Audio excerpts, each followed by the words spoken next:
ബി.ജെ.പിയും ജെ.ഡി.യും നേതൃത്വം നൽകുന്ന എൻ.ഡി.എയും പ്രതിപക്ഷ സഖ്യമായ മഹാഗഡ്ബന്ധനും തമ്മിലുള്ള കനത്ത പോരാട്ടമാകും ഇത്തവണ ബീഹാറിലുണ്ടാവുക. സഖ്യരാഷ്ട്രീയത്തിലൂടെ അട്ടിമറികൾ സംഭവിക്കുന്ന പ്രവചനാതീതമായ രാഷ്ട്രീയ ഭൂമികയാണ് ബീഹാർ. 2014 രാജ്യത്തെമ്പാടും ബി.ജെ.പിക്ക് അനുകൂലമായ തരംഗം ആഞ്ഞടിച്ചിട്ടും ഒരു വർഷത്തിനുള്ളിൽ 2015 നടന്ന തിരഞ്ഞെടുപ്പിൽ ജെ.ഡി.യുവും ആർ.ജെ.ഡിയും ഉൾപ്പെടുന്ന പ്രതിപക്ഷ പാർട്ടികളുടെ സഖ്യമാണ് ബീഹാറിൽ വിജയിച്ചത്.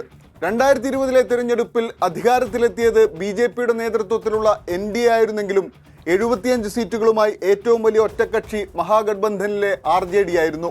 രാഹുൽ ഗാന്ധിയുടെയും തേജസ്വി യാദവിൻ്റെയും നേതൃത്വത്തിൽ നടന്ന വോട്ടർ അധികാർ യാത്രയുമായാണ് മഹാഗഡ്ബന്ധൻ തിരഞ്ഞെടുപ്പ് പ്രചാരണ പരിപാടികൾ ആരംഭിച്ചത്.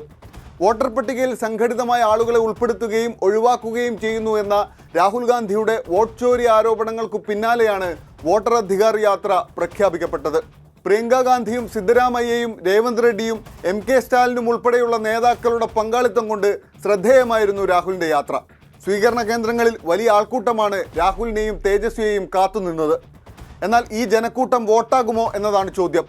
ബീഹാറിലെ സാമുദായിക സമവാക്യങ്ങൾ വളരെ പ്രധാനപ്പെട്ടതാണ്. 51% OBC വോട്ടർമാരുണ്ട് ബീഹാറിൽ. OBC രാഷ്ട്രീയം ഉയർത്തിക്കാണിച്ചാണ് രാഹുൽ ഗാന്ധി മുന്നോട്ട് പോകുന്നത്. പ്രധാനമന്ത്രി തന്നെ OBC-കാരനാണ് എന്ന പ്രചാരണം നേരത്തെ തന്നെ ബി.ജെ.പി നടത്തുന്നതാണ്. EBC വിഭാഗങ്ങളിൽ നിന്നുള്ള 18% വോട്ടർമാരുണ്ട് ബീഹാറിൽ. EBC-യിൽ ഉൾപ്പെടുന്ന കുർമി വിഭാഗത്തിൽ നിന്നുള്ള നേതാവാണ് നിലവിലെ മുഖ്യമന്ത്രി നിതീഷ് കുമാർ. അങ്ങനെ EBC വിഭാഗത്തെ പിടിക്കാമെന്നും ബി.ജെ.പി കരുതുന്നുണ്ട്. 14% യാദവരും 17% മുസ്ലിങ്ങളുമാണ് ബാക്കിയുള്ളത്. ഇത് രണ്ടും ആർ.ജെ.ഡിക്കും കോൺഗ്രസിനും മേൽക്കൈയുള്ള വോട്ട് ബാങ്കാണ്.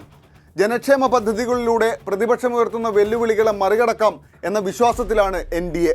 ബിരുദധാരികൾക്ക് മാസം 1000 രൂപ വെച്ച് നൽകുന്ന സ്റ്റൈപ്പൻ പദ്ധതി ഉൾപ്പെടെ 65,000 കോടി രൂപയുടെ പദ്ധതികളാണ് കഴിഞ്ഞ ദിവസം പ്രധാനമന്ത്രി പ്രഖ്യാപിച്ചത്.